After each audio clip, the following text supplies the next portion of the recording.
Kamusta po kayo? Ito po ang ikatlong gabi ng ating pong sinusundan na tema sa pag-ibig. May nagmamahal sa iyo. Sa simula pa man ng ating pong pinag-uusapan, ay atin na pong inilatag, itinatag na maliwanag na mahal tayo ng ating Panginoon. Ano man ang ating mga karanasan, saan man tayo nabibigo, o anumang pait ang ating pong pinagdaanan, walang makapagsasauli nito maliban ang may akda ng tunay na pag-ibig ang ating Panginoon Diyos. Okay? Yan po ang ating pong ang sabi doon ito po ang lundo ng lahat ng ating pong tinatalakay. Nga lang, naglaan din ang ating Panginoong Diyos ng pamamaraan para nang sa ganon, sa bawat pagkabigo na nararanasan natin, ay may sauli tayo. No? At itong paraan na ito ay inilagay niya doon sa mga yugto ng ating buhay. No? Pasimula ng tayo ay pinanganak, ipinakita ko sa inyo kung paano tayo nilalang ng Diyos sa ating pag-iisip, sa ating pong mga nagaganap sa loob ng katawan, sa relasyon ng anak sa magulang.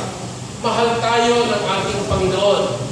Pagka nabigo tayo sa ating mga magulang dahil marahil naging irresponsable sila, hindi huli ang lahat. No? Bagamat hindi na maibabalik ang panahon, at ito ay titintal na hindi na maisasauli, meron pa rin pag-asa. Ang pangalawang yugtong yan ay ano? No? Yung karanasan natin sa ating mga kapatid. Diba? Mga kaibigan.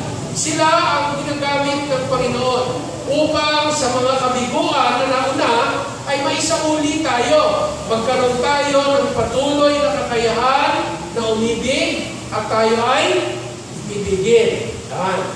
Natapos na natin yung dalawa.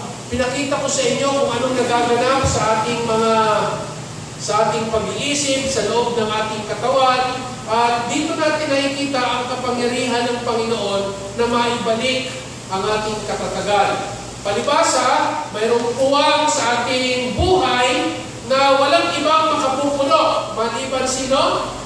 Ang ating manlalala. Kaya walang bagay sa sanlibutan ang maaaring sumapat dito. Maliban ang ating Panginoong Diyos na lumalang sa atin. Ngayong gabi, ang pag-uusapan naman natin ay yung ikatlong yugto ng buhay natin. Papaano kung ang aking mga magulang ay naging responsable? Pumarap ako sa krisis na ang aking mga kapatid ay hindi rin umagapay sa akin. No? Ang aking mga kaibigan, karamihan sa kanila, ay hindi naging pagpapala sa aking buhay. Hindi pinaunlad ang aking paglago.